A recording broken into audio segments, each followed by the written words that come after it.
I saw a movie that literally nobody saw called Landscape with Invisible Hand. By the time, if you are watching this video once it comes out, if you're not watching it live, it's probably already left theaters for you, but you'll probably be able to find it on streaming. When I checked like yesterday to see what its box office was, it had only made $140,000. That is its opening week. That is pretty dismal for this movie, which is a real shame because I actually really enjoyed this movie and I really highly recommend this movie. If you've seen the trailer for it, the movie makes you think it's about aliens have basically come and taken over the Earth and humans are making money by live streaming them just going about their everyday to the aliens.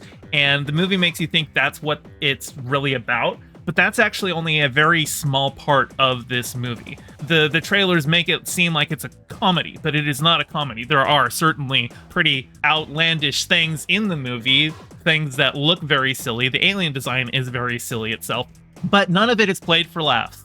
Tiffany Haddish is in this movie, and she's, a very notable comedic actor, but she's playing a serious role. She has some scenes that have some, levity to them, but she's playing a serious role, and I did not realize that she really actually does have dramatic chops. I would like to see more serious roles from her.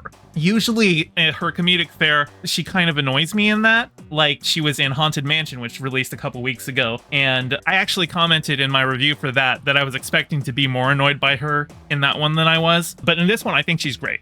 She's not one of the main characters, but she's got quite a lot to do. She's the mother of the main character. And what this movie actually is about is basically Amazon. The aliens show up and they are physically nothing. Like, you could easily kill these things. They're little like meat cubes with paddle tentacles that can't really pick things up and they just kind of flop around and stuff.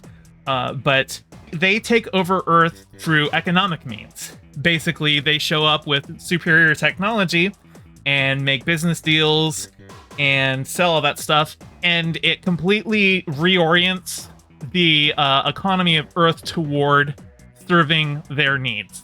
While everybody who isn't, fortunate enough to live in their sky cities is basically automated out of work, or, their jobs just are reoriented completely around them. And there are elements of it that mirror a lot of what happens to, like, tourist economies, the way that, like, a lot of Hawaiian culture has been commodified and taken from the natives and used more toward the entertainment of the visitors.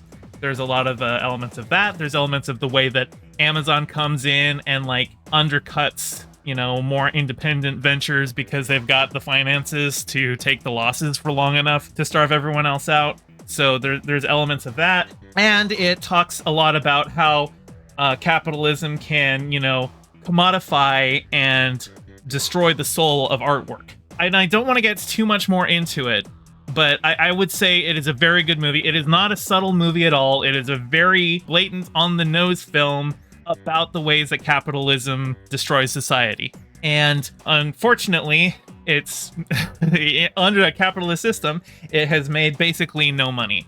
But we're in the era of streaming, so it's probably going to show up on Netflix or some other streaming service fairly soon. So you should still be able to get an opportunity to watch this movie. I cannot recommend this movie enough. I don't want to talk too much more about it other than just, please, if you see one movie this week, go see this one. If it is still playing in your theater by the time this video goes up, please go see this movie. It is so good. Hey, thanks for watching. I'm trying to get my channel monetized, so your view means a lot. Don't forget to toss me a like and subscribe and ring the bell. I stream every Monday and Thursday at 5 p.m. Pacific, so catch me live and join in on the convo. You can find all my socials in the description below, and thank you to all my patrons with a special shout out to Piftle Cakes and Ryan D. Your support means the world. Catch you next time.